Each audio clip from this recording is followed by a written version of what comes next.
Have you ever wished for gentle guidance or comforting word exactly when you need it most? Well, I've created my Love Lives On Oracle deck just for that purpose.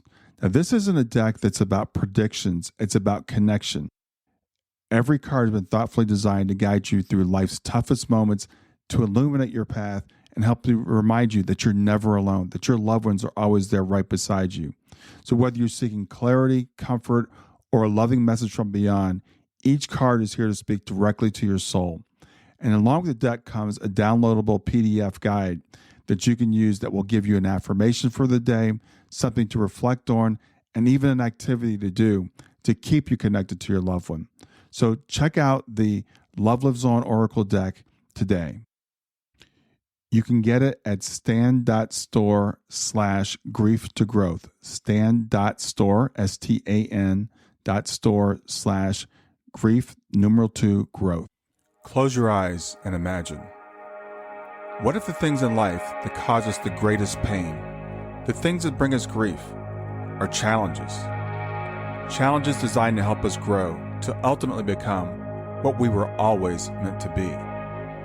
We feel like we've been buried, but what if, like a seed, we've been planted? And having been planted, we grow to become a mighty tree. Now, open your eyes. Open your eyes to this way of viewing life. Come with me as we explore your true, infinite, eternal nature. This is Grief to Growth, and I am your host, Brian Smith. Hey there, welcome to Grief to Growth. I'm your host, Brian Smith, and whether you're a longtime listener or you're joining us for the first time, I'm really glad that you're here. This podcast is all about helping you navigate the challenges of life to gain a deeper understanding of who we are, why we're here, and what comes next. We explore the mysteries of life and the afterlife, blending personal stories with profound insights. And today I'm honored to welcome Peter Alessandria. Peter is a man of many talents. He's an award-winning photographer, a filmmaker, an author, a TEDx speaker, and a former entertainment attorney. His journey is one of transformation, going from a successful legal career to losing everything in the 2008 financial crisis, only to reinvent himself as a creative force. And his latest work is the documentary Every Soul Knows, The Joy of Remembering Who We Really Are, which I am honored to have been a participant in. It's a powerful film that features interviews with more than 60 near-death experiencers, mediums, channels, and psychics, all pointing to the same truth, that we are so much more than our physical bodies. But the story behind the film is just as compelling as the message itself. So in this episode, we're going to explore the incredible journey that led Peter to create this film, the common threads among near-death experiencers. What do they reveal about who we truly are? We're going to talk about the unfortunate, unexpected loss that Peter faced during the filming and how that affected his work. We're going to talk about how the film is reaching audiences worldwide. And we'll talk about his book, Be Bigger Than You Think You Are, which offers lessons on overcoming self-imposed limits and stepping into the life you truly want. And as a special treat, we're going to have a little clip of the film included along with the interview. So make sure you stay tuned for that. Peter's story is one of resilience, curiosity, and a deep search for meaning, something I know that's going to resonate with a lot of you. So sit back, open your hearts, and let's dive in. And the conversation doesn't have to end here. Afterwards, after you listen to this, go to grieftogrowth.com/community to join the conversation there. And with that, I want to welcome Peter Alessandria. Hey, Brian. Thanks for having me. Yeah, thanks for being here, Peter. I was going to say I really enjoyed being a participant in the film. I got to watch it. It's fantastic. I really love the way that it turned out. So tell me about what led you to make this?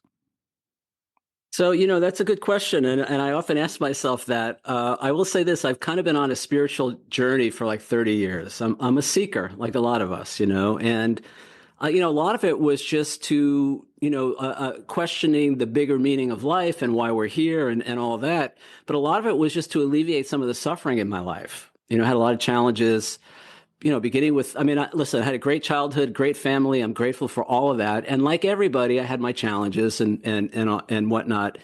And so I guess It was a combination of things. I moved when I moved to California right after law school. I found that it was a very interesting place to be at the time. This was in the 90s. Hmm. And there was a lot of opportunities to do spiritual growth, personal growth, workshops, retreats, seminars. There was a lot that was coming out in the popular media, things like Conversations with God, the Celestine Prophecy, all kinds of stuff like that was coming out. Around that time, I found my way. I have no idea how. I found my way to A Course in Miracles.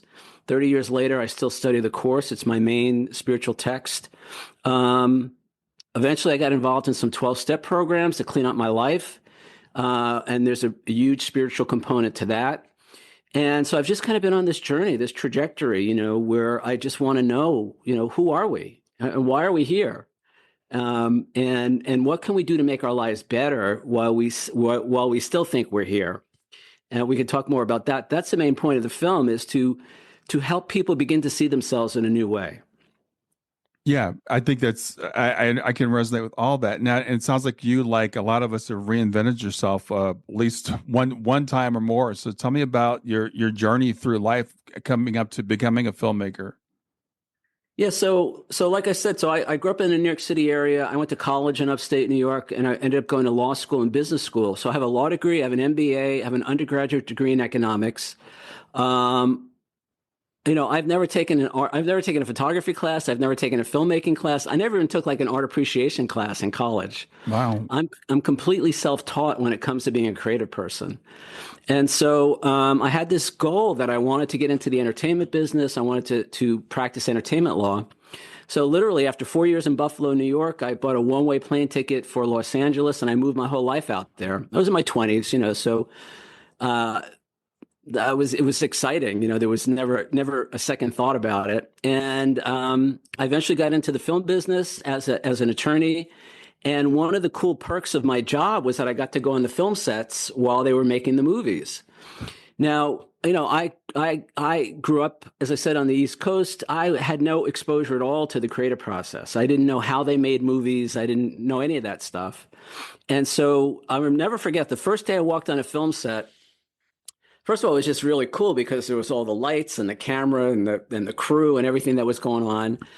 And I thought, wow, this is really cool. And then so I was representing the company that was producing the film. So I had read the screenplay, so I knew how the story went.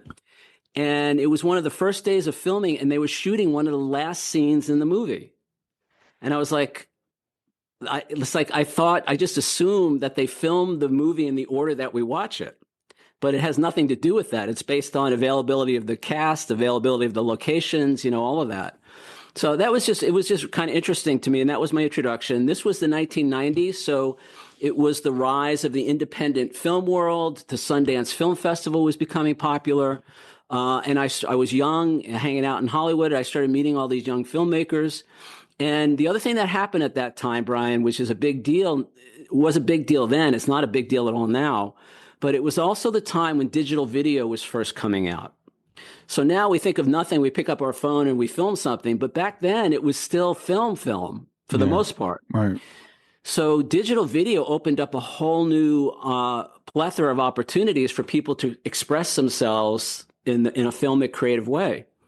So all of that conspired, and I just became totally enamored with the creative process. Eventually, I became an amateur filmmaker.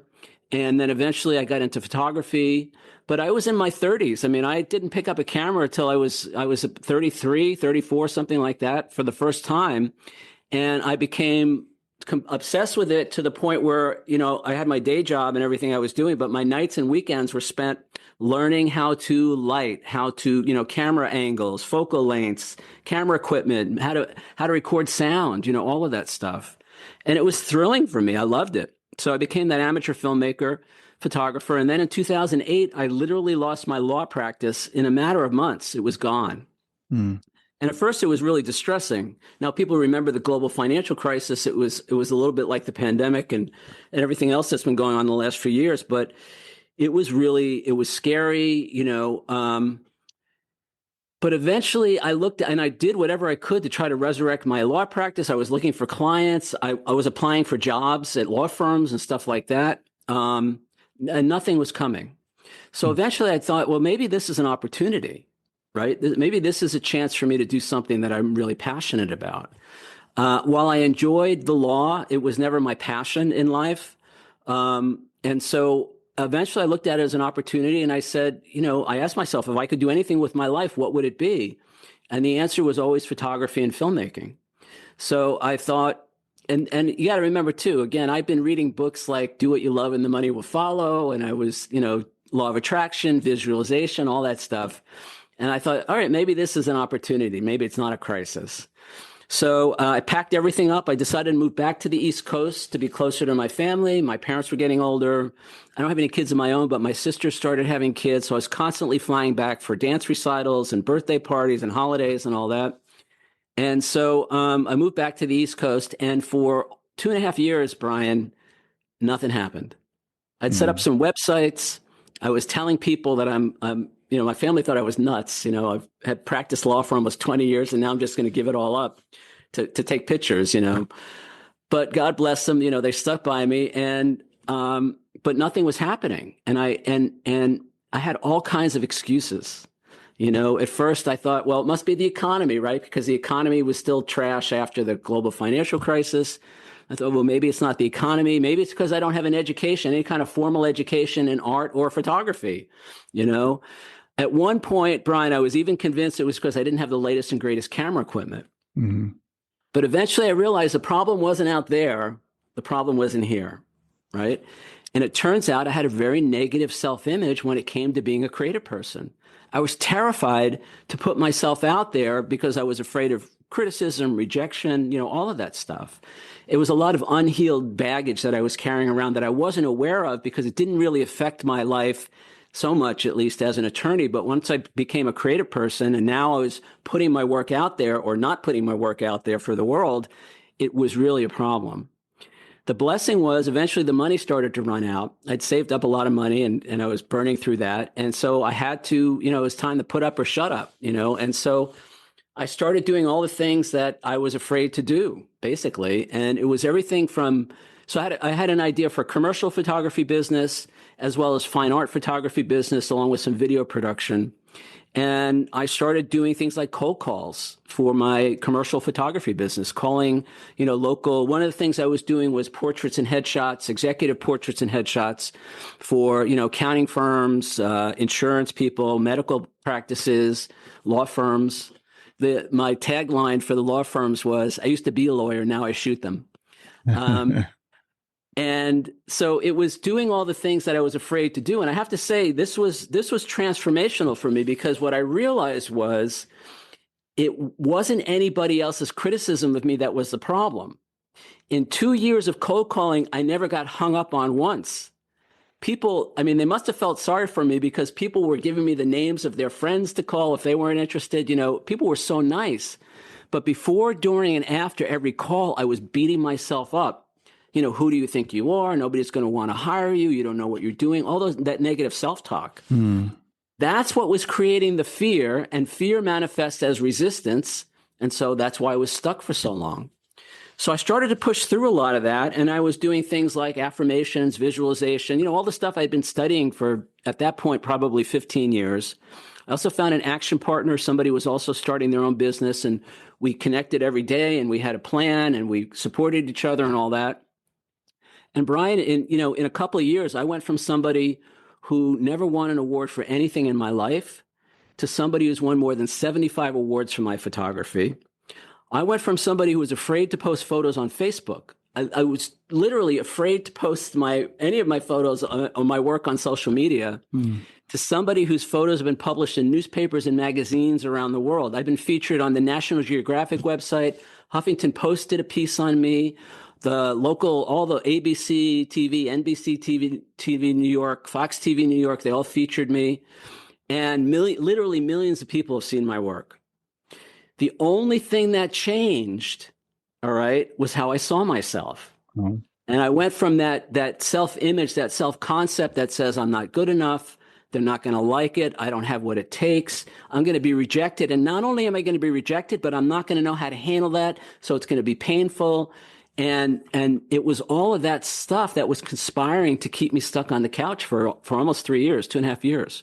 And once I let go of that, And the other big thing, and I talk about this. So this is my book where I describe the whole process, actually. Hmm. So it's Be Bigger Than You Think You Are, Overcoming Our Self-Imposed Limits to Have the Life We Want. And it's set up as a workbook, by the way, and it has everything that I did to move my life from where I was to where I am now. And again, one of the biggest changes, and I talk about this in the book, is that I went from being my own worst enemy to my own best friend. I had to learn how to love myself. I had to learn how to support myself. Because to take all those scary actions, right? Because nobody likes to be rejected and criticized and all of that. If I don't have the foundation of self-love, self-acceptance, and self-forgiveness, then I'm not going to be able to push through that fear, that resistance. I know so many people who are, especially, filmmakers and photographers who are so talented, and yet they can't get past that to share their work with the world. One of the things I did is I started submitting my photos for exhibitions, right? So, contests and exhibitions and all that. And that was huge for me to do that, just to say, I'm good enough, I'm worth it, just to try, right? Most of us talk ourselves out of greatness like 20 times a day by all our negative thoughts and all our negative beliefs about ourselves. Another thing that I wanted to do is get my photos in the newspaper. And so I just one day I cold called the local newspapers in New York, and I called the biggest paper. I'm not going to name it, but it's the biggest. It still is, I think, the biggest paper. Cold called them. I got the receptionist on the line. I said, I want to talk to somebody in the photo department. She put me through, which was amazing. And then somebody picked up, which was amazing. It was one of the photo editors. And I introduced myself and I said, I'm a local photographer. And at that point, I had a pretty good portfolio. I was doing a lot of photographs of New York City. I grew up in the city, so it was really coming home for me. And friends and I were doing photographs of the moon. I don't know if you've seen some of my photos, but we have an app that tells us where the moon is going to be each night, and we can align it with the different landmarks. So the Statue of Liberty, the Empire State Building, all of that. And I had some really spectacular photos that at that time, now everybody's doing it, but 10 years ago, nobody was doing it but me and a couple other people. And then we were also storm chasing. So if there was a big storm coming through, we would get all the lightning strikes because of the skyscrapers, the lightning hits there first. Anyway, I had all these fabulous pictures. So I said to her, look, I'd like to send you some photos. Maybe you guys want to run them in the paper. She said, great. She gave me her email address. For the next 10 months, at least 10, maybe 11 months, probably 3 or 4 times a month, I sent her photos, to that email address. Never heard a word. I had no idea if I even had the right email address. So I got to this point, I was like, I'm not going to curse, but it was like, shit, what am I going to do? Do I keep sending these in? Am I fooling myself? Maybe I'm really not good enough. Maybe I don't have what it takes. And I thought this was a really crucial thing for me. It's like, if I want to have a bigger life, I can't give up on myself. And in the past, I would have done that. I would have quit. I would have just said, oh, I'm not good enough. She doesn't like me. She doesn't like my photos. And that would have been the end of it.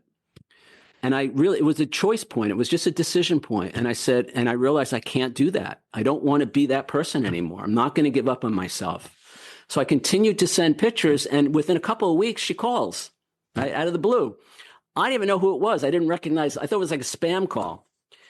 She says, we love that photo you sent of the Statue of Liberty with the moon over it. We want to run it in the paper on Sunday. I was like, great. She's like, how much do you charge? I was like, oh, how much do you pay? I had no idea. So we negotiated a rate. And that Sunday, my photo was in the newspaper. It was like amazing, right? And then what happened was, Brian, they started calling me. Right. So I don't hear from her for almost a year. And now she's calling me. Did you get any of those photos of the fireworks, of whatever? So that was really, really important for me to understand that it was all in my mind. Right. I get to decide who I am. I get to decide how I treat myself as a result of that. And they talk about persistence. Success is like, what is it? 90% perspiration and 10% inspiration. I don't know what it is. You have to take the steps, right? You have to get into action. It's not enough. I love the law of attraction. I love visualization, and I talk about this in my book, positive affirmations, visualization and all that. And Tony Robbins talks about this.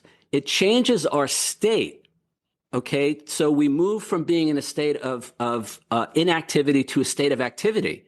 It gives us that energy we need to take the action that we need to take. It's not just that we sit around and dream about the Ferrari and then the next day it's in our garage, right? We have to well, at least while we're in this physical incarnation, we have to take the steps necessary to create the life that we want. So things like positive affirmations and all the stuff I was doing, I realized that's to change my state, because with a negative state, right, you're not going to do what you need to do, right? It's fear, you're stuck, you're resistant, and all of that. So so my life changed, and then I started doing some public speaking, and people said, well, you have to write a book about all this. And I thought I have to write a book about all this. And I didn't do it for years. And I'll stop there because I want to tell you how I wrote the book. But you have any questions or comments about all that so far? I think it's fantastic. I mean, there's so many lessons in there that I just want to kind of reemphasize to people. You know, one thing is, you know, I was just listening to something this morning. They were talking about, for something to be created, something else has to be destroyed. We go through this cycle of creation and destruction. And as humans, we don't like that destructive part of the cycle, like when you lose your business, when we go through those financial crises. But sometimes those things are the things that knock us off the path that we're on, can put us on to another path. And I love what you said. It's like, okay, maybe I'll look at this as an opportunity. What is it that I really want to do? The other thing I think is really interesting, because I hear about the law of attraction and The Secret and all those things we all hear about. And I think, like a lot of lessons, there's a lot of truth in it, but it gets misunderstood, misinterpreted. So we can say, okay, well, all I have to do is have a vision board and just keep putting things in my vision board, and this thing will happen. But you talked about, it's a lot of work. And the third point I want to make real quickly is, like, a lot of times we feel like, and I've heard this, if we're doing the right thing, it'll come easy. So it's like, if we try something for 2 or 3 weeks or a month and it's not working, let's move on and try something else. But you have to be persistent to get to where you are. So what are your thoughts about, you know, all that in terms of, especially I think is really interesting. I said the persistence. I think that's really key, because I think we can all relate to that imposter syndrome. I'm not good enough. I think we all have that voice telling us that. So how did you overcome that? Stay with us. We'll be right back. Hey there, I'm testing out a new feature. I'd love to get your feedback on it. It's called Fan Mail, and you can send me a message right from the show notes of the podcast. So look for the link that says send me a text. You can ask a question for a future podcast. You can suggest a guest, or just give me any feedback you want. Just remember, it is one way. I can't text you back, and I will not have your name, your email address, or your phone number unless you include it in the message. Let me know what you think. Well, it was literally, I mean, it starts, and again, I lay all this out in my book. It starts with that awareness, right? You have to be present enough to hear your own thoughts. I mean, it's really that simple. And then it became a process of questioning all that stuff.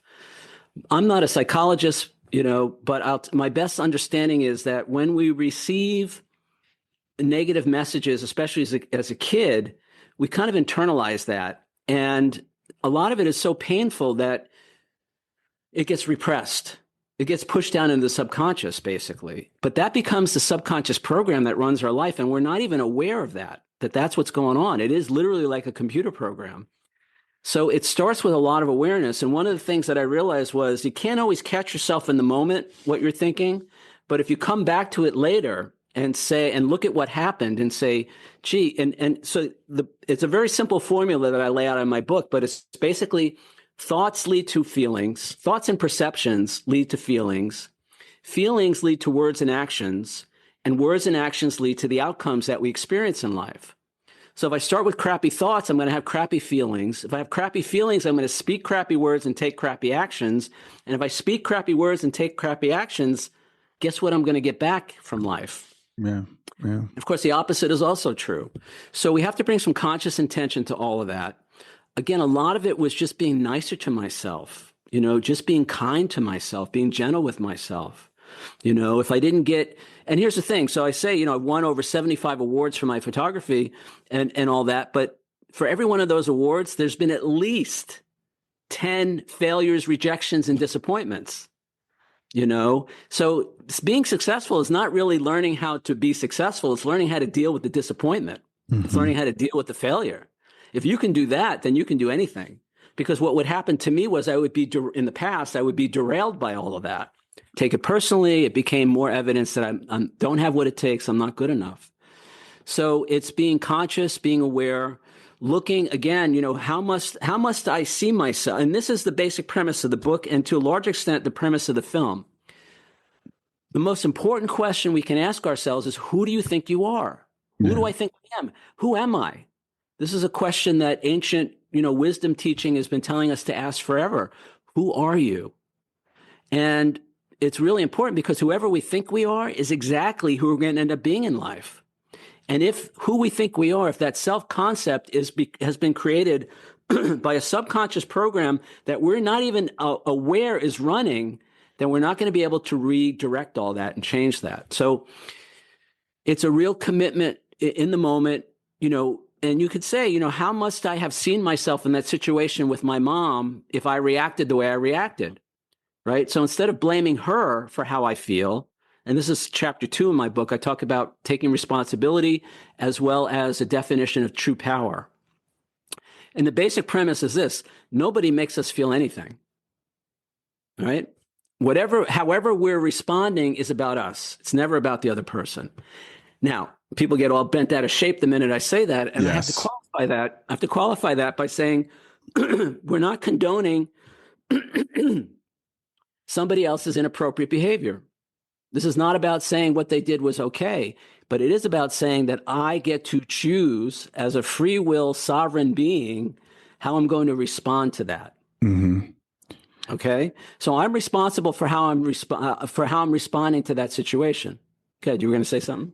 Yeah, I was just going to say again. I think that is such an important lesson, and it is a hard one to receive. People hear that and they say, "Oh, what you're saying is that whatever they do is okay." No, they did make me feel this way. Someone cut me off in traffic. They made me, no, and that's a hard lesson for us to learn. And so the things you're saying are so simple, but they kind of go against our nature, it seems like, even. And I love what you said earlier about being your own best friend. It's something I tell my clients all the time. You need to be your own best friend. Talk to yourself the way you would talk to your best friend, because we will lay into ourselves. We will beat her. And I was really quick to do this. I find myself calling myself stupid, things like that, which I don't allow myself to do anymore. I don't let me talk to me like that, just like I wouldn't let someone else do it. And that's something that you brought out. So you're giving great wisdom here, and I hope people can accept it and receive it. Yeah, thanks. And it's from 30 years of getting my ass kicked by life, basically. Yeah. It's really been a journey for me. The thing I was going to say is, chapter 7 in my book is about forgiveness, but as part of forgiveness, I talk about boundaries, right? Healthy boundaries are the primary way that we take care of ourselves in all our relationships. Without healthy boundaries, then other people are going to have a negative impact on me. I have to learn, but it's my responsibility to set those boundaries. I have to know how to take care of myself in all situations and with all people. So when I do that, then I don't feel the same resentment or the anger or whatever that I used to feel. This has been one of the biggest changes in my life. Now, I will give A Course in Miracles a lot of credit for this. Course in Miracles is all about forgiveness. It's also about responsibility, which a lot of people don't realize. And in my book, I talk about the relationship between responsibility and power. Okay, this is really important. And so what is power? Well, I define power. See, most people think power is, making somebody do what they don't want to do. Having power or dominion over somebody else means kind of, controlling them or, forcing them to do something they don't want to do. That's not power. That's coercion. That's manipulation. Could be brutality, whatever, but that's not true power. True power, and I have this definition in the book, is the ability to consciously choose and or change our thoughts, feelings, words, and actions. So remember before I said the formula is thoughts lead to feelings lead to words and actions lead to outcome. Mm-hmm. to consciously choose and or change each one of those is how I create my life the way I want to create it. Now, here's the relationship between power and responsibility. As long as I'm blaming somebody else for how I feel, then guess what? I don't have the ability to change that. I have to wait for them to change before I can be happy or whatever. Right. And I say this in my book, people who are truly happy are probably happy despite the events and circumstances of their lives, not because of them. If we can learn to be happy when the stuff is hitting the fan, that's mastery. Right? That's what Jesus was about. That's what all the people that we admire are about. It's like they're in the world, but not of it. They're not perturbed by what's going on in the world, but it's beyond that, because then the other part of the equation for me is having compassion for the people who are attacking me. Mm-hmm. Now, if you watch my TED Talk, my TEDx talk was all about this. Somebody attacked me on social media from when I finally got the courage to post my photos on social media. Somebody was attacking me saying, they're too good to be true. They're photoshopped, right? Oh, and he went after me. He went after me, right? And it had happened before. And I realized, all right, so I have a choice, right? I get to decide how I'm going to respond to this situation, right? And Course in Miracles says all attacks are a call for love, right?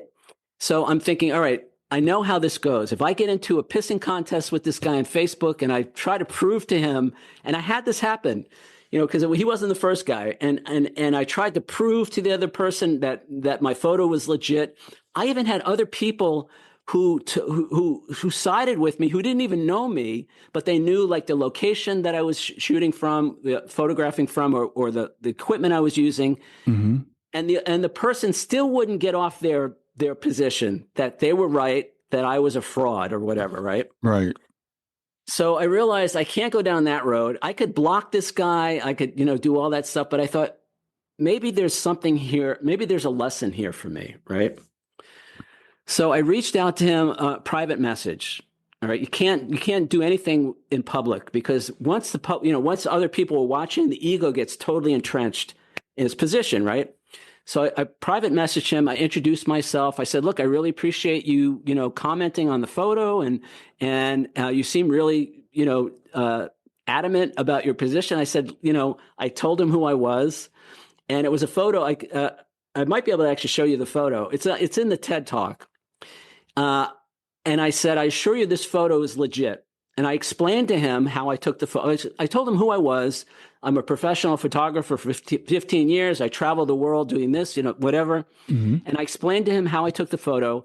He came back 2 minutes later. He says, he's a New Yorker. He's a really tough New Yorker, right? He says, "I don't give a shit who you are or what you do. That photo is fake," right? This was his response. So I'm thinking, oh, that didn't go the way I thought it was going to go. Right. So I cooled down. I took responsibility for my feelings. I said, okay, who do I want to be in this situation? This is the most important question we can ask, guys. Who do you want to be in that challenging situation? Right. And I thought, okay, I don't want to be who I've been in the past. I'm not sure who I want to be, but I know who I don't want to be. And so I reached out to him again and I said, look, I'm sorry you feel that way, but, I never stooped to his level, but I also kind of stood up for myself. I was taking care of myself, but I wasn't accusatory. I wasn't attacking him. Mm-hmm. And we went back and forth like this for a while. Eventually, Brian, what happened was, as I offered to take him to the location where I took the photo, and so you could see the alignment. Basically, it's a photograph of the Empire State Building and the Statue of Liberty, where they look like they're right next to each other. Mm-hmm. And it's an actual photograph, but it's taken with a telephoto lens, one of those, those big, the lenses you see on the sidelines on the football games on Sunday, those big long lenses. Right. And it acts like a telescope, so it brings distant objects closer together. So it looks like they're right next to each other. Obviously, they're not, but it's all done in the camera. There's no manipulation. There's no Photoshop. There's none of that. So I offered to take him to the location. He eventually calmed down. I then commented on some. It turns out he was also an artist and a photographer, and I commented on some photographer and a artist. So he didn't know how camera lenses worked, apparently. But anyway, well, he did a different kind of photography. So okay. So So basically, I never stooped to his level and I never attacked him. And I eventually created a relationship with him. Mm-hmm. I friended him on Facebook. He friended me back and, offered to take him to the spot where I took it if he wanted to see for himself. And then what I discovered was, Brian, he had a business that he took his photographs and he put them on souvenirs like postcards and coffee mugs and all that, and was selling them in the souvenir shops in New York City. So when tourists come in from out of town, there's all these, especially by the Empire State Building, there's all these souvenir shops. Sure. And what I found was that he had a photo that was very similar to mine, but it was like a collage. It was clearly photoshopped. Wow. Uh-huh. Right? So what happened was he was projecting his stuff onto me. Yeah. Yeah. Right. And once I realized that, I was like, oh, so this was never about me. This was always about him. Maybe he feels less than, I don't know what his deal is. So that was eye-opening for me. So I continued the relationship. And what happened, Brian, was he eventually became a customer of mine. He ended up licensing one of my photos for his souvenir business. Oh, wow. He became a paying customer, right? He went from accusing me of being a fraud to becoming a paying customer. Right. But wait, it gets better. So then he introduces me to another company that does all the souvenir shops in New York City. That's their whole business is souvenirs, right? And he puts me in touch with them. And I didn't end up doing any business with them, but I learned the whole business through them about how it works. And I took that information and I went to an even bigger souvenir company. They're the biggest company in the US. They do all the national parks. They do when you go in the gift shop, they supply all that stuff. And I ended up doing a 5-figure license deal with that company for my photos, right? Every 3 years, they send me a royalty check. My photos, if you go into New York City, if you go into Fifth Avenue by the Empire State Building and those souvenir shops, my photos are on all the coffee mugs, refrigerator magnets, T-shirts, all of that. And the only reason that happened, right, was I didn't take what this guy was doing personally on Facebook. Yeah. Yeah. Right. If I had gotten into a pissing match with him, none of this would have ever happened. Yeah. So when I changed who I thought I was, when I learned not to take things personally, and then I had the confirmation, it was never about me. It was always about him. Right. And then Course in Miracles, all attacks are a call for love. I thought, how can I help this guy? How can I, not that it's my job to fix or save anybody, but how can I, maybe have some compassion? I had a very strong sense of having healthy boundaries. So again, this is really important. We don't want people to walk all over us. But once we have those boundaries in place, then you can move forward in the relationship and see where it goes. Yeah. So this was transformational for me. I love that. I love that story. And I think it also, having compassion for him, not taking things personally. I completely agree with that. I also believe that anybody can be a teacher to us, no matter how they come across. And I was listening to something this morning about soul planning. This person had pre-birth memories, and they had a memory of someone's going to come into their life and say, "I'm going to be a real ass to you, and this is what I'm going to do in your life." And so when I encounter people like that, I'm like, maybe this was something. He might be your best friend on the other side. And he said, "I'm going to do this to you to teach you this lesson, right?" So you learned, okay, this isn't about me. You got curious. What can I learn from this? How can I pursue this? How can I help him? And you took your ego out of it, which allowed you to have this unfolding of a relationship. I think it's a beautiful illustration of what can happen when we try not to take things personally. And I know a lot of people, as we're recording this in March of 2025, are going through a lot of stuff right now. And I was just talking with some people earlier today, and I'm like, guys, we got to calm down a little bit. We got to not take things so personally. We have to wait and see how things play out. So this happens to us, all the time as we go through life. So you're right. And we do talk about this in the film. We talk about soul planning. We talk about soul groups, soul families. And everybody that I interviewed basically said, the people who challenge us the most in our lives are generally our most beloved companions on the other side. Yeah. And we agree to play roles in each other's lives for the purpose of growth, of evolution, of becoming more, of knowing ourselves in our own experience as the soul. right? That's why we could talk about all this now if you want, but I cover all this in the film. The film has 35 questions. And if you go to everysoulknows.com, you can see those questions. Mm-hmm. And it's questions like, many people experience challenges in their lives. Does the soul seek such challenges? And if so, why? We talk about, are there soul groups or soul families? Are there contracts or agreements between souls? Do we plan our lives in advance? You gave a great answer to that question, the soul plan and all that pre-birth planning. So it's like integrating all of that now into our everyday lives. We come from it from a whole different place now in terms of what's really going on here. I say the film is, we're not who we think we are. And what's going on here is not what we think is going on here. Yeah. There's something much bigger happening. I do want to shift and talk about the film, but before we talk about the film itself, what motivated you to make this film? It's first of all, I think it's an extremely needed subject, and I love the fact that you did it, but it's not something a lot of people take on. So, you talked about, you had this journey of self-discovery, not very much rooted, but, you're talking about really kind of what we do, nuts and bolts here being on Earth. And this film goes into the bigger picture, right? The higher perspective. So what motivated you to make this particular film? Stay with us. We'll be right back. Hi there. I'm really excited to tell you about my latest ebook. It's 4 lessons that you can learn from the near-death experience without going through all the trouble of dying to learn them. I've been studying NDEs for several years now. I am completely convinced that not only are they 100% real, but that there's some very universal wisdom that we can get from the near-death experience. And I've distilled that down in this book into 4 short lessons. And I've also given you all the reasons why I believe that NDEs are absolutely real. So go to www.grieftogrowth.com/NDE lessons to pick it up for free.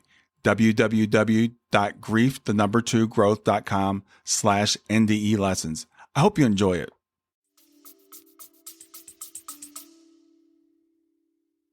So, I can't point to any one thing. I will say, so what happened was the way I wrote my book, I'll tell you this very briefly because it is related. I've been thinking about writing the book for years. People kept saying, you have to write a book. I kept saying, yeah, one day. And I was so busy being creative and winning awards and I literally was traveling the world as a photographer and filmmaker. And I was in California. It was 2019. I hadn't been back since I had moved in 2009. And I did a photo shoot for a client in LA. And then I went up to Yosemite. I was going to take pictures of the park for my fine art business. And I never made it to the park. I got to the visitor center. I get out of my car and I'm looking for a restroom, and somehow I tripped. There was a curb. It was hidden by these vending machines. I didn't see it. I caught my leg. I tripped. I didn't even fall, but somehow I caught my foot in such a way that it tore my calf muscle. Now, I don't know if you've ever torn a muscle, especially a calf muscle, but I was instantly debilitated. I was instantly rendered lame, couldn't put any weight on my right foot. And it was so painful. I mean, it's brutal. And 1 minute I'm fine. The next minute I'm out of my mind with pain. But in that moment, Brian, I heard very clearly through all the pain and the agony, I heard in my head, now you can write your book. All right. It wasn't now I can write my book. It was now you can write your book. And I was like, what the, it was the last thing on my mind in that moment, writing any kind of book. Right.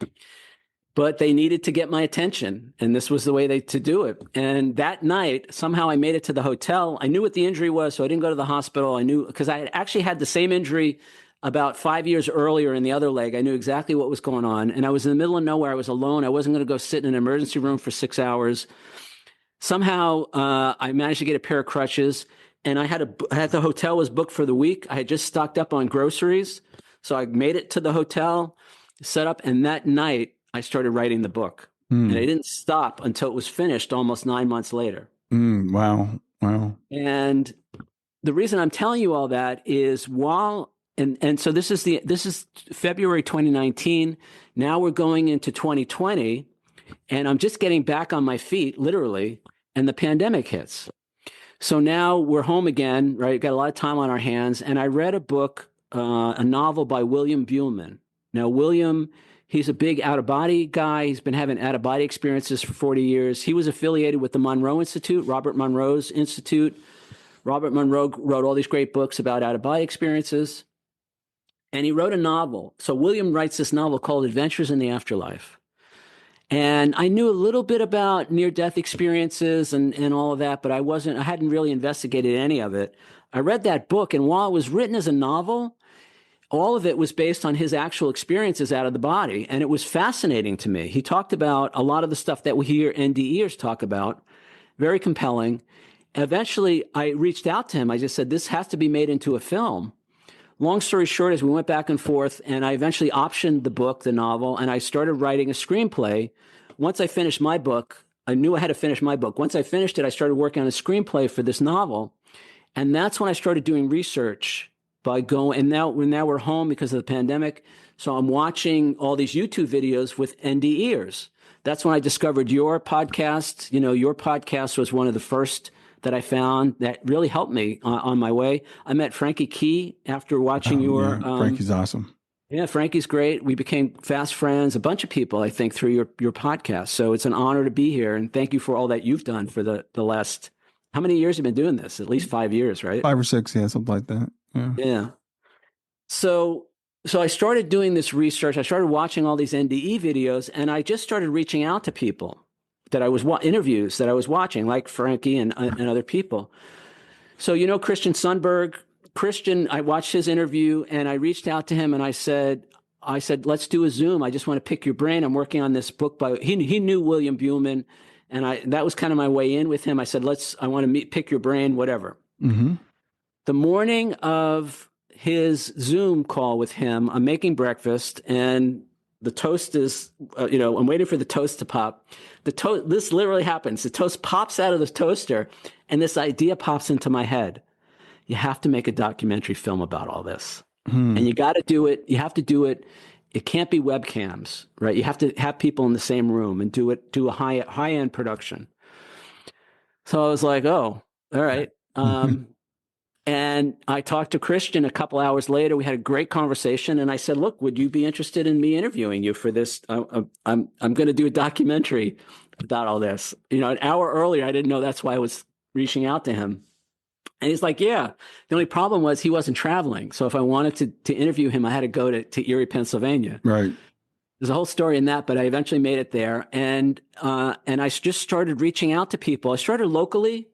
So I think Irene Weinberg, she's local to me, and she's got a lot of people in her network here in New Jersey that are psychic mediums. And I just started asking people if they wanted to be interviewed. I came up with that list of questions. And here's the other thing. I didn't want to sensationalize the near-death experience or the death experience. I didn't want to sensationalize, the car accident, the botched surgery, all of that. I felt like it was almost a distraction.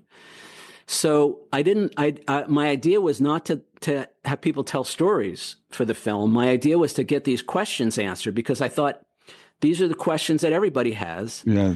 And I was really, in retrospect, I had all these great NDEers, and I didn't let any of them tell their story. About a year later, I've been working on this for 2 years now. It's 2 years this month. I realized, there is value in telling the story, right? So I went back to a bunch of people, and I've reached out to a bunch of new people. I'm still interviewing. I have an interview tomorrow with Carlos Vivas. Carlos was saved by a dolphin in a drowning incident. Oh, yeah. Fascinating story. Trisha Barker is coming in. You probably know Trisha. And then Trisha. Peter Panagore is coming. So I still have more people coming. I'm still interviewing. But hopefully by the end of this month, I'll be done, because I now have 100 hours of footage and a 5-hour film. But anyway, so I started reaching out to people, and I said, let's do the stories, right? So I started incorporating the first person accounts as well. So you'll see in the clip I'm going to show you in a minute, you'll see one of the questions, which is, are human incarnations voluntarily chosen? And then the second part of the clip is Eben Alexander's first person account of his birth sister, who turned out to be his guardian angel when he crossed over. And so the film is like that. So it's the Q&A and then the first person accounts, and it kind of staggers through the whole movie like that. Yeah, it's so I want people to understand you, and you kind of touched on it. Putting something together like this is not a simple process. We get to see the end result. We don't realize, and I know a little bit from doing my interview and seeing you work that weekend that we were together at the IANS conference. It's a process. It's work. It takes years to put these things together. And No, I the had no finished idea what product. I'm I had sorry. no idea what I was getting into. Yeah. Well, I remember when you talked to me. You said, "Well, I don't want to do it over webcam. We've got to be together in the same room." I'm like, I don't like to travel, Peter. So I don't know how it's going to happen, but it worked out. So Yeah. it's awesome. So yeah, let's go ahead and let's do the clip. All right, let me share my screen.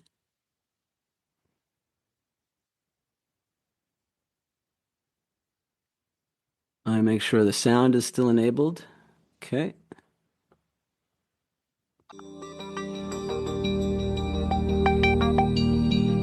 Each soul selects its own destiny and path, which includes the choice of incarnation, the law of one. Are human incarnations voluntarily chosen? Absolutely. This whole question about whether or not we had a choice to come down here, did we get forced down here? Are we forced to even stay here? Everything is about free will. You can't even imagine how much interest there is everywhere to participate in this. This is the hottest ticket in the entire universe. Oh, I think this is the best thing going on anywhere, to be in human form incarnated on Earth at this time. I truly believe souls line up to be part of this experience. There is a big demand, I've heard, on the other side to come and experience life. 100% we have a choice to be here, and I believe there are millions of souls that want to come to Earth. It is a gift for us to be here. It is definitely the soul's choice, as Earth is the densest, hardest learning ground for us to expand and experience, and we bring so much with us after. When we experience things that are very difficult, we might say, well, I would never choose this. And from our human perspective, you might not. But from the higher perspective, from the soul's perspective, in order to grow, I think sometimes we choose to experience hardships. This is something we wanted, and we wanted to do it with, we couldn't wait to do it. We're like, put me in the game, coach. I've often thought about this question, and I've thought many times that I might be mandated to Earth. What did I do wrong? Why am I here again? When a climber is climbing Mount Everest, he's going to be suffering. He's going to be cold and tired and miserable. And there's going to be times where he says, why the heck did I do this? But he did it because he's taking on a big challenge, and he's growing and getting stronger from it. And it's the same with these lives. We are doing the Mount Everest of physical incarnations by coming down here on Earth, and it's something to be proud of. If you are here, you absolutely volunteered. And I do love the other one that I always hear. When I'm done I'm never coming back. No, you're coming back. I hear so often people go, I would never have chosen this. I would have never chosen this. And that's how I know that's exactly how they chose it. On some level, we all chose to be here. We chose our parents. We chose our basic circumstances. And we knew, for the most part, what we were getting into. It's only after we get here that humans forget who we are, and then we say, are you kidding? I am never coming back here again. We know that it's going to be challenging. We know that there's going to be pain as well as pleasure, but the soul also knows that's how we're going to grow. And the soul wants nothing more than to bring back more love to this beautiful experience of simply being the soul. In 2008, Dr. Eben Alexander III, a former Harvard neurosurgeon, had a near-fatal bout of bacterial meningitis that left him in a coma for 7 days. While in coma, he had a life-changing near-death experience during which he was guided around the afterlife by a beautiful but mysterious spiritual being. I remember being a speck of awareness on a butterfly wing. There were millions of other butterflies looping and spiraling in these vast formations just a scene of incredible richness and beauty. Down below us, a meadow surrounded by a rich forest. And in the surround, there were waterfalls and crystal blue pools. There was incredible plant life, everything growing. There was no sign of any death or decay. That realm is sharp, clear, detailed, meaningful, powerful, filled with emotional truth and depth. Most beautiful part about it was I wasn't alone. There was a lovely woman, sparkling blue eyes, high cheekbones, high forehead, broad smile. She looked at me with a look of pure love, and she never had to say a word because her deep and powerful emotional truth was driven straight into my awareness through this mind meld, this telepathic connection we had. And in that messaging, she gave me what I think was the central message I was to bring back to this world, a message for all of us. You are deeply loved and cherished forever. You have nothing to fear. You are richly cared for. And I cannot tell you how reassuring, how validating, how comforting that message was, because it really underlined the spiritual reality that I was feeling, that this was home. This felt very familiar.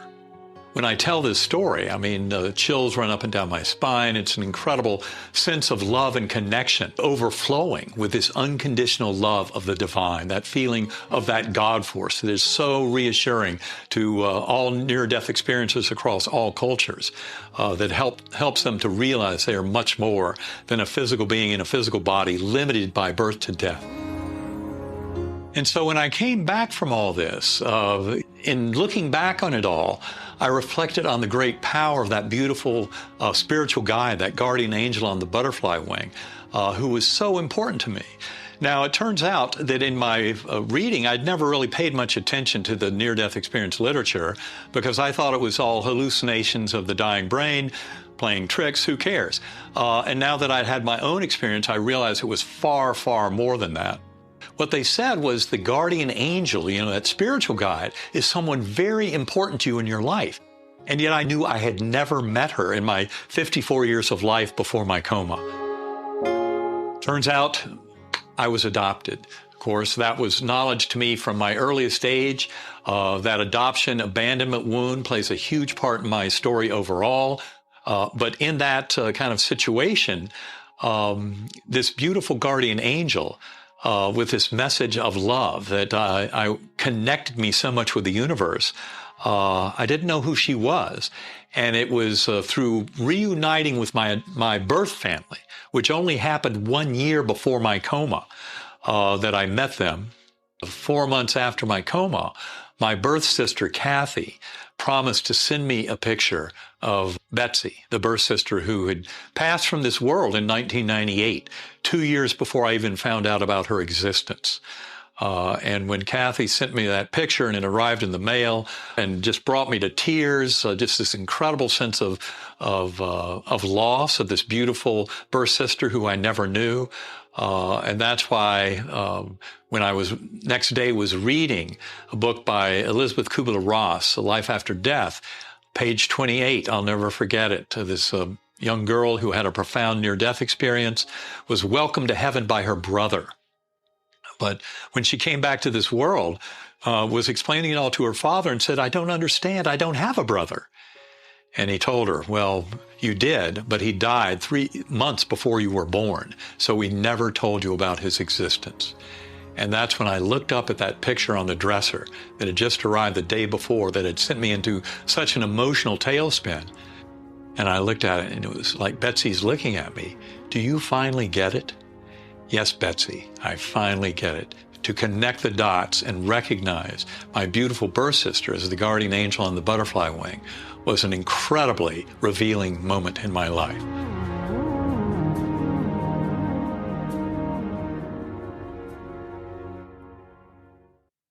Yeah, so I still get goosebumps every time I hear Dr. Alexander tell his story. That's amazing. That's just a little bit of what the film is.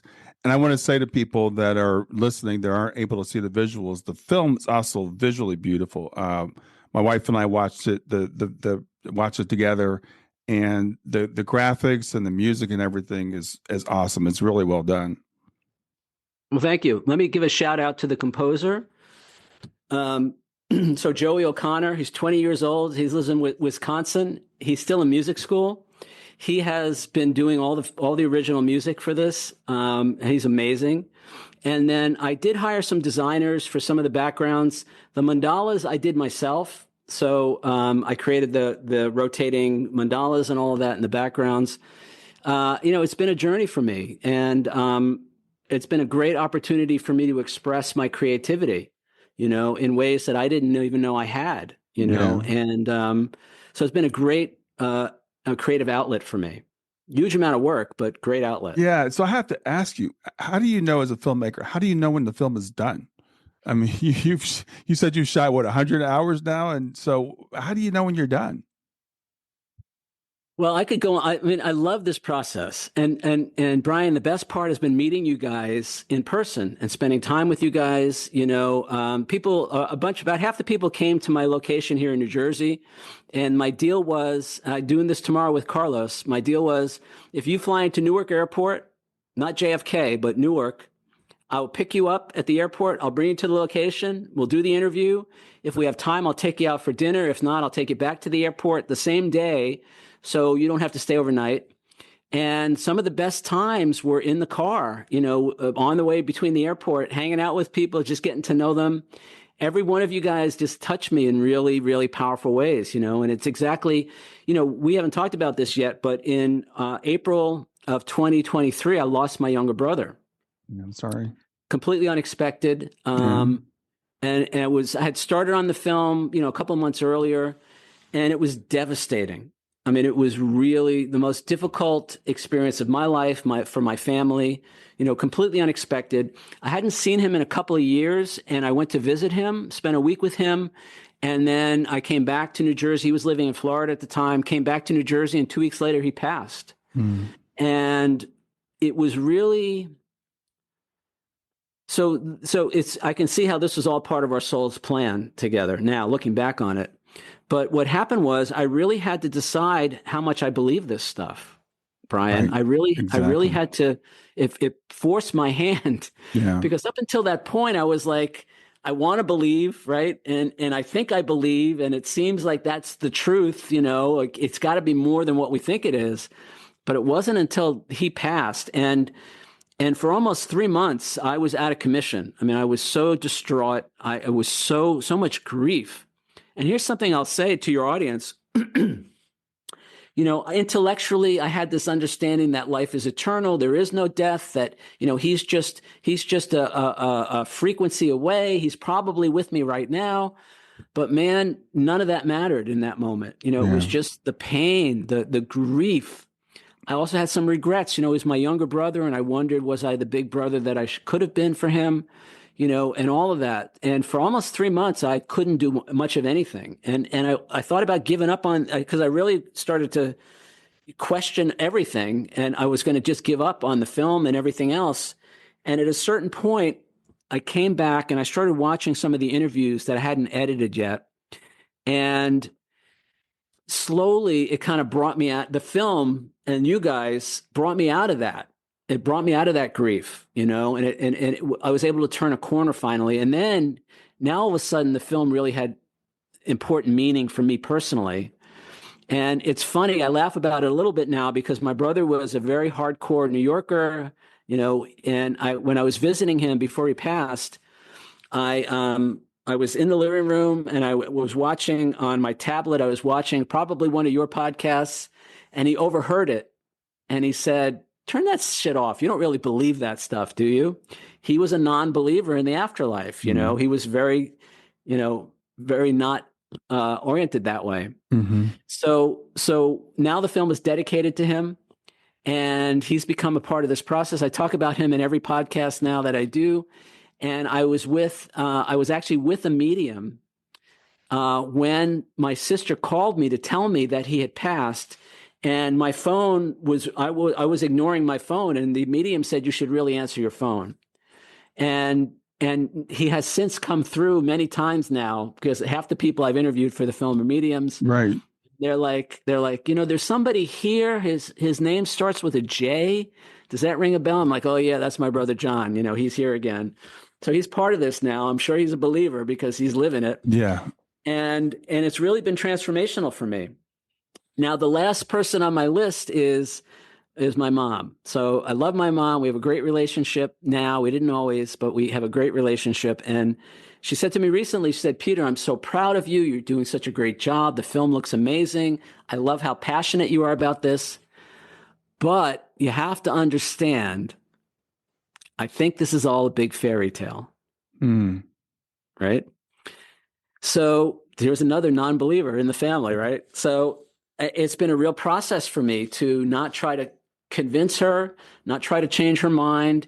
And I say at the beginning of the film, I do say this. I say, look, when it comes to the existence of an afterlife, none of us are really going to know until we get there ourselves. Right? I mean, we hear some great stories and all of that, but until we get there, we won't really know. So I say, look, don't take anybody's word for anything, whether in this film or elsewhere. I think every one of the people that you're going to meet has something important to say, but don't take anybody's word for it. I say you have to take everything that you see and hear in this movie and use it to discover your own inner wisdom and your own highest truth, because that's the place we have to go for this.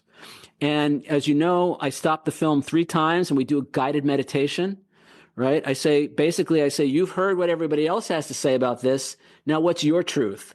Yeah. Because that's what I don't want people to leave with my truth. I want people to leave the film with their own truth. Yeah. What's true for you? And if you really don't believe any of this, then I've done my job, because you've discovered your own truth about all this, which is the most important thing. So for me now, I'm a believer. You know, there's no doubt in my mind that everything that we say in the film and your podcast that you hear from the NDEers is all, it's different for everybody, but it's the same for everybody. And I know you know this, right? Yeah. So embracing that, and here's the big point now. Well, great. So now we know about all this. How do we make our lives better while we still think we're here in these bodies? Because that's the main point of it, right? It's not so much the curiosity about what happens after death. It's certainly not the curiosity of what happened to their body in the car accident or any of that. It's about how do we take that knowledge and make our lives better while we're here. Yeah. And for me, there's 3 main components to that. All right. And this comes from the NDE experience. Number 1 is we're not our bodies. All right. I just interviewed Tony Sikoria. I don't know if you know Tony. He was hit by lightning in the 90s and had a near-death experience. He came back and now he's a master pianist. He's a concert piano. One of the gifts that he got from his NDE was he's now a master pianist. He had never played the piano before in his life. Anyway, he describes very graphically how he realized in the moment he was hit by the lightning and he saw his body on the floor that is not who he is. Right. He recognized very clearly that's not, and you hear this a lot. A lot of the NDEers say, I didn't even recognize that body as mine on the operating table or in the car wreck. You know, it's like, so number 1 is we're not our bodies. Number 2, and I know you've heard this a million times, is the description of unconditional love that people talk about, right? And it's beyond words. They all say we don't have words to describe it. And it's not just how you feel, it's who you are, right? We are that love. That's who and what we really are. So we're not these bodies. Who we are at our core is love, is goodness, is divinity, is holiness, however you want to say it. And then number 3, the third thing that you hear a lot is the sense of oneness and unity. Right? They all say, you know, I was part of this greater whole, but I was connected to everyone and everything, you know, and not only as an intellectual concept, but I felt it, right? I experienced that oneness.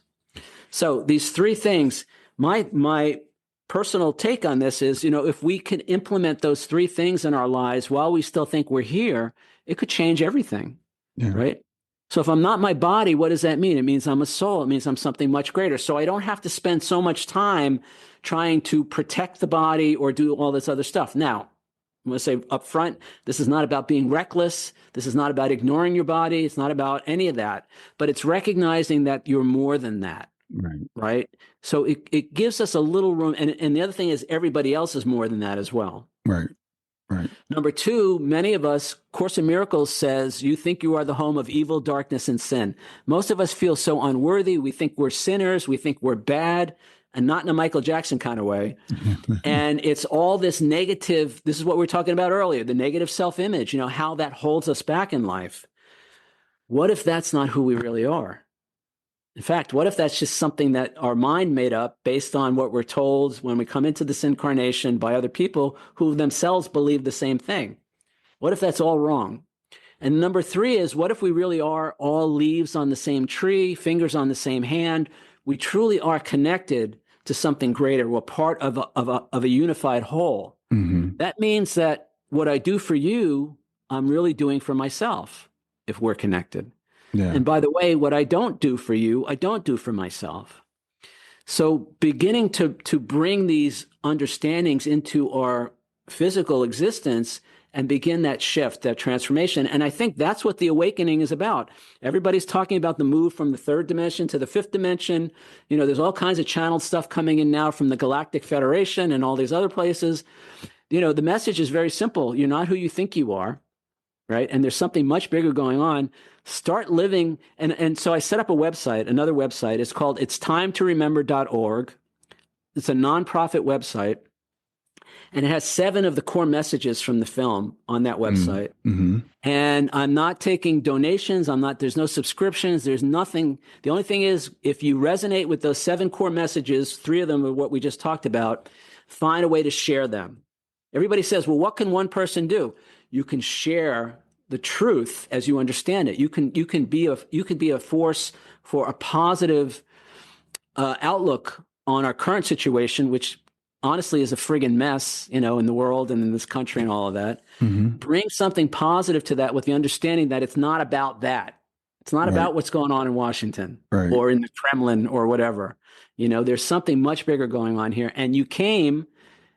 The last part of that 7 message from itsTimeToRemember.org is, you came with a purpose. You're here for a reason. Yeah. Right. And then the last part is, isn't it time that we got on with it? Because a lot of us are wasting a lot of time on things that don't matter. I'll stop there. Yeah. Well, Peter, we're coming to the end of our time, but this has been awesome, and you've shared so much with us. So I will put in the show notes the links to your book, to the film, and to your nonprofit website. But for people that are listening, just repeat all those, because not everybody reads the show notes. So tell people where they can find out more. Yeah. So Every Soul Knows, 3 words, everysoulknows.com, all about the film. If you want to find out more about my book, it's 3 words, bebiggertoday.com. Title of the book, again, is Be Bigger Than You Think You Are. You can just Google my name. You'll find it. It's timetoremember.org. And the film, there is, I have a preview happening on Sunday in Long Island, but I'm planning a bunch of other previews for the East Coast. So I'm looking at, this is in-person previews, because one of the great things, Brian, is that after I did a preview here in New Jersey last month, and we had 100 people showed up. Most of them stayed after the screening because we had about 10 people from the film there. And we did a Q&A with the audience. So people asked questions. People stuck around for an hour just to ask questions about the film. So I love doing the in-person screening. So I'm trying to set up one in Boston, Connecticut, Washington, D.C., somewhere in North Carolina, down by Angela, and then in Atlanta. And then eventually we'll move out towards the rest of the country. If you can't make it to an in-person screening, there is a preview that's available online. It's a $3.99 rental for 72 hours. I have to set it up that way to try and offset some of the costs, the web hosting costs and all of that. Mm-hmm. If the $3.99 is a stretch, just let me know. I'm going to refund your money. It's not about the money. I want people to see the film. That preview is up. It's on the website. And then there's the YouTube channel. Now, this is really important, because what I did was I took everybody's full interview. So I've interviewed over 60 people. Most of their interviews run about 60 minutes, but most people only get 3 or 4 minutes in the film, right? Just because of the way it's edited. So to honor the people that honored me by coming to be part of this, I wanted to make everybody's full interview available. And it's available on the website, everysoulknows.com, as well as the film YouTube channel, which is at Every Soul Knows. And the thing is, all those interviews, there's 55 interviews up there now. And the best part of this, I wanted to create a resource for people to watch the film, to then go and hear the rest of what people have to say, because everybody has something really important to say. And so there's this reference library now. It's totally free.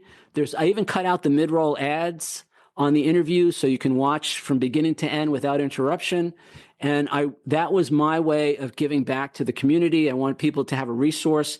I say this film is like Afterlife 101. This is for people who may not have even heard of an NDE, or they don't know what the life review is, and they never heard of soul contracts. So I wanted them to have a place to go. And the best part so far, Brian, other than screenings, is that people are binge watching all the interviews now. Yeah. So every morning, instead of Netflix, they're binge watching these interviews, and I wake up in the morning and there's comments in my inbox. We've gotten like one negative comment in 6 months, and thousands of positive comments. People are loving this, and they're so grateful to have a place to go to have all this information in one place. Yeah, it's a great resource, and I want to thank you for doing this work. I know it's a lot of work. I know I only have a small picture of what it is, but I've seen, I know you've been working on this for, as I said, for a couple of years, and it's still ongoing. But bringing these people together, and like I said, it's put together in a very digestible format. I love the way the film is laid out. You said you got the time for reflection. It's really, really well done, even at this point now, where I know it's still evolving. So, thanks for being here today. And anything you want to say as we wrap up? No, I just want to thank you. I mean, you literally were one of the first people that kind of led me into this world. So, and if you hadn't made that decision, when your daughter passed, if you had, we can go in any direction with the events that happen in our lives, but you made a decision to make something positive out of that. And it's benefited a lot of people, including me. So I want to thank you for what you do. And, the fact that you're still doing it. A lot of these people who telling their stories, they've been telling their story for years. Most of them are not getting rich off of this. Right. And most of them are actually being subjected to all kinds of, not so much today, but, unkindness and all that. So the fact that, they're my heroes, the people who are still telling their story after 20 years because they want to help humanity. They want to have a positive impact on the world. Yeah. So I want to do my part in that, and I'm just grateful that we're all connected in this. All right. Well, thanks, Peter. Enjoy the rest of your evening.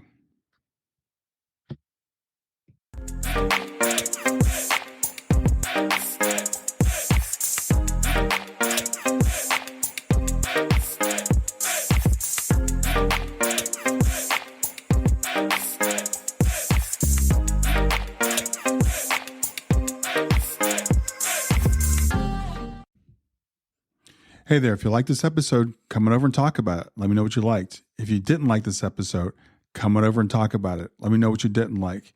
Go to grieftogrowth.com/community and look for Talk About the Podcast. I'll see you there.